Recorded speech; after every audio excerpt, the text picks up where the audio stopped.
So how many strategies would you say is ideal for a a beginning trader? You start with one, and then you just slowly over time, your playbook can, I mean, is it infinite strategies? I mean, I have about a dozen or so. You know, how much Yeah, is too much? yeah, and that could be distracting. But in the beginning, when traders are first learning, many times, excuse me, they'll have different mentors and they'll learn different strategies from different mentors. And so they might have a strategy that helps them trade breaking news, as you mentioned. They might have a strategy that helps them trade breakouts of ranges. They might have a strategy that helps them trade reversals in choppy markets, et cetera, et cetera, et cetera. But there'll be a handful of strategies that they can practice in the beginning. And then gradually, as they get good at those, they can start building. Awesome. And so also going back to the journaling aspect, so with recording. So when you in the book, you're talking about recording, like you're coaching yourself. So how important is that? Like, to coach yourself through journaling. I think having that, like understanding that you're talking to yourself and you're coaching yourself, as well as doing all these other things, uh, you to get better at your trading. Yeah, part of the recording obviously is to review performance and figure out what you could do better and so forth, so on. But reviewing markets is important. Reviewing markets is reviewing markets, seeing them again, but this time outside of market hours. And we can look at how moves developed over time, how we could have identified that, how we would want to trade that. So traders I've worked with will stay after the market close. They have a replay function on their machines, and they will replay the trading day, just like athletes, like on a football team, will review game film. They will review how the market traded, where the opportunities were. They'll make notes again, again, again, day after day, and that cements the learning and development.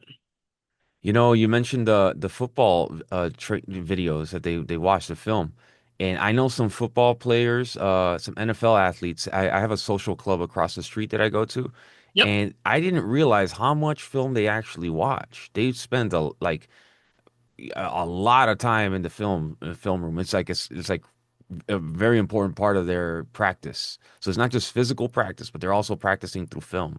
it's And huge. yeah. It's huge. Yeah, yeah. And basketball as well. They'll look at game film, and the coach will stop it and look what's happening here. Well, wait, you're positioned over here. Why? What are you doing over here? You should be, coming down and screening down. So you learn, you learn, you learn, you observe, you observe, you observe. It's a great way to cement learning. Yeah. And so I wanted to also speak. Okay, so your book is called Positive Trading Psychology. So what about the negative thoughts that people have? How do you challenge negative thinking? Because this is something everyone goes through, some more than others. So how, like, the negative thoughts that creep into your head, the challenge, um, your progress in trading. Let's say you had a couple, especially as a beginning trader, you had a couple losing trades, and then now you're thinking of, like, you're questioning your whole career. You're questioning, can I do this? It's so hard. Like, you're questioning so much, and it's just like negative thought after negative thought after negative thought.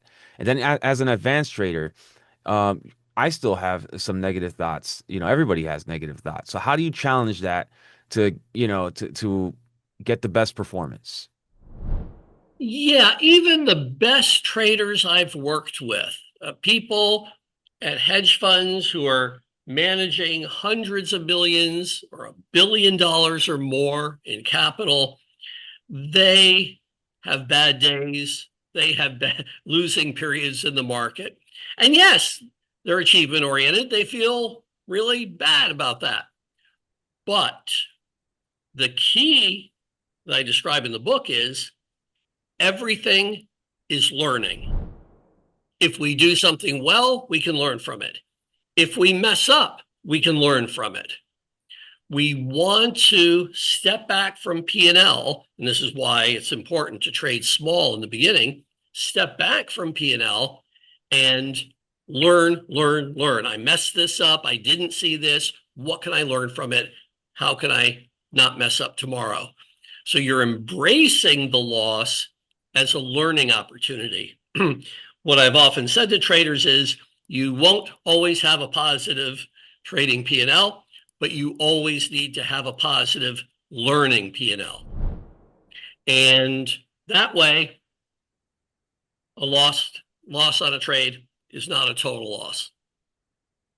And now also about the percentages and rather than dollars. So I remember you saying something about thinking in terms of percentages rather than dollars. Is that to go in line with the learning too? Is like when you're focused on the amount of percent you made on the trade rather than a dollar, because the dollar you might compare it to someone else and you might that person is coming from a different place, maybe a different account size, different experience, different everything, and it can affect the negative thoughts that go through your head as far as the competitiveness, rather than thinking of in percentages clear. If you made a good trade, it's a good trade, and now you're thinking about the positive things about it rather than the dollar amount, which is misleading a lot of times.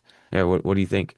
Yeah, especially when we're growing our size. If you're learning and doing well as a developing trader, you're going to build your size.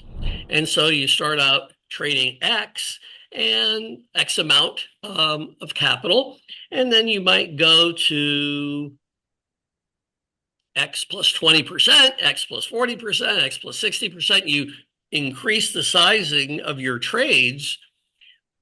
If you think of it in dollar terms, that could be intimidating. If you're thinking in percentage terms, well, I'm willing to risk 10 basis points, a tenth of a percent on this particular idea. I think it's breaking out. I want a tight stop. I'm willing to risk 10 basis points on this trade. That's whether I have a big account or a small account. It's 10 basis points is 10 basis points. So it normalizes our thinking about the risk. Excellent. And I wanted to also ask you about, I found it very inspiring. It's like leveraging, your future self will leverage what you do greatly.